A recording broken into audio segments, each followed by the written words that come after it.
huge moment in theme park history has just occurred as Universal Studios Orlando Resort have just opened the gates to their newest and most insane theme park yet, Epic Universe, built with 5 unique worlds all in one universe, each world connected by portals that run out from Celestial Park, and this park looks awesome. From the insane dueling roller coasters of Stardust Racers to their amazing dark rides, to the fact you can meet Toothless, and a lot of the food there just looks incredible and I want to eat it all. It genuinely looks like one of the best theme parks that Universal have ever built. So as much as I'm not there for the opening day, as much as I wish I was, today I thought it'd be wrong not to make a video all about the opening day and the grand opening ceremonies that were held, talking about how the opening has gone with queue times and everything, giving my most anticipated rides and attractions, and also a discussion about what's next, because we know the next Universal theme park is even more exciting. So be sure to watch till the end as there's some very interesting stuff to go through, and be sure to subscribe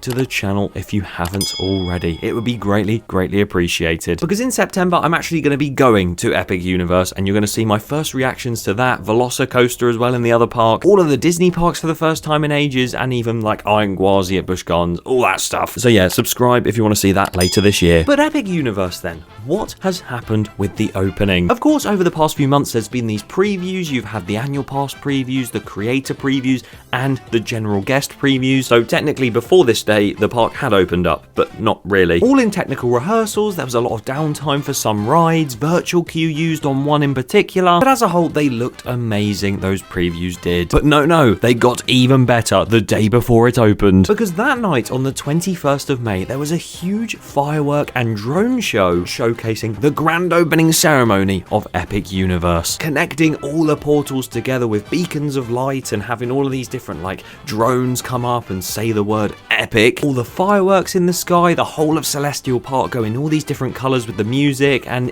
it looked pretty epic. Had to do it at least once this video, sorry. The soundtrack to that entire show was absolutely amazing. Going in and out of Mario and Wizarding World of Harry Potter and everything. Oh, it was so cool. I was just there watching my TV like, why can't I be there? But at the same time, they also released a cinematic trailer for the park in its entirety with all of the rides, and you can see loads of off-ride shots and just places in the areas such as dining and everything like that, and it just makes the park look even better than it already did. They had loads of interviews on this grand opening live stream, and they also had a lot of technical hiccups, which was quite funny. To be expected though, let's be honest. And they also had the CEO of Universal Destination and Experiences, Mark Woodbury, come onto a video and pretty much say that the park is now ours. We own the park now, guys. Let's just take Kingda Ka when it got imploded and put it back up again at Universal. But it was a really wholesome way to say, here, the park's now open.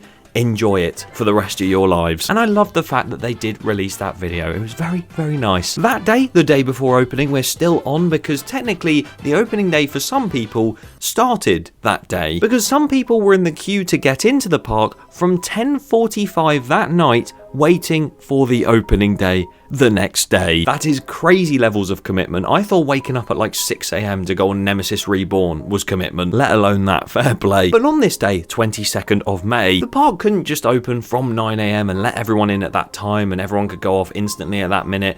You can't really just do that because it'll be so busy and just a stampede of people. So the park actually seemed to open its gates around 6 AM in the morning, which is so early. And I believe the rides and areas were going to open at 8 AM. As people walked in, of course, Celestial Park does have a few shops that you can dip into, and there was this opening day medallion people could buy, and apparently it's all sold out.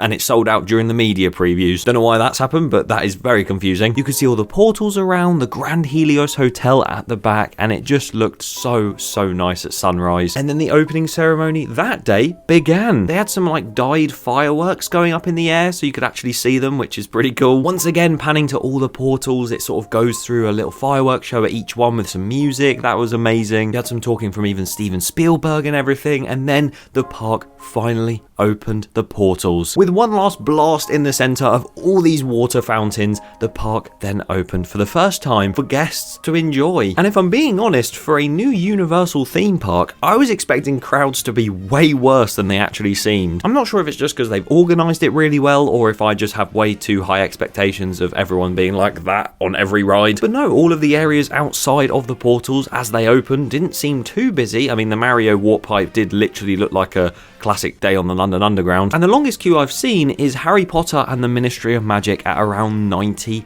minutes. Oh, hang on, it's just gone up to 150. Never mind, it's now gone up to 240 minutes. That queue is just going to keep getting bigger. I guarantee by the time this video goes out, it will probably be at capacity. But yeah, that means that Universal's new theme park is finally open after many, many years of following the construction, seeing all the construction updates when Stardust first started testing, and you even had like the manor going up for Frankenstein's manor. All the updates we've seen over the past few years, that comes to an end now because it's now officially open. And I guess we just have to wait for the construction updates of the new areas that will open in Epic Universe at some point soon. But more on that in a minute. I just wanted to say a few of my anticipated rides at the park. In my weekly theme park news series, I did discuss some of my anticipated lands, so I won't go into that again because what's the point? You can go and watch that video if you would like in the top right. So when it comes to rides themselves or even shows and things, I think the 3 things I'm most excited for in this park, in no particular order, is 1, the How to Train Your Dragon Untrainable Dragon show. That show looks amazing. Gonna be sobbing all the way through it. 2, the entire Wizarding World of Harry Potter, including Battle of the Ministry. I've heard such incredible reviews from that, saying that it is one of the best dark rides in the world, and saying that the technology in it, you don't know what's real and what's fake. And even just for that queue line alone, I'd be so excited to just walk into there and then walk back out again. And 3rd would probably be, I would say Monsters Unchained, but I'm just as excited for that as I am for everything, so it probably should make this list, but I didn't talk about it last time, so I'm going to say Stardust Racers for this one. I love a roller coaster that just packs so many different airtime hills in and inversions and everything like that. One that throws you about in your seat, that is very intense, and Stardust sounds like it's going to be that, plus the dueling on top, which makes it sound like the most amazing experience on a roller coaster ever. Yes, the theming might not be there as much as the other rides in the park, but I'm so excited for that. Those 3 rides are interchangeable any time of the week. Like I said, Monsters Unchained could be there, but that's how I'm feeling right now. Maybe I'd switch one out for Yoshi's Adventure. Seriously speaking though, I hope everyone that has gone to the Epic Universe opening day or is going in the next couple weeks has an absolutely amazing time, and I hope you just enjoy the entire park because I'm totally not jealous. Although my visit is only 3 months away, so again, I'm going to be vlogging all of that, and I hope you do enjoy it when that series does come out. But before we end this discussion, of course, Epic Universe is now the newest Universal theme park. It's now open, so we don't have to watch it be built anymore. That then means the wait begins for the next Universal theme park. And where is that, you might ask, if you somehow don't know already? The recently announced Universal Studios Great Britain, coming to the UK in 2031. As someone who lives quite close by to the actual site of this park, I cannot contain my excitement for this project, and I'm going to be covering it here on this channel in multiple different ways, through a construction podcast we're already doing and a construction vlog series that will be happening when construction actually starts, recreating it in Planet Coaster 2 and speculating about it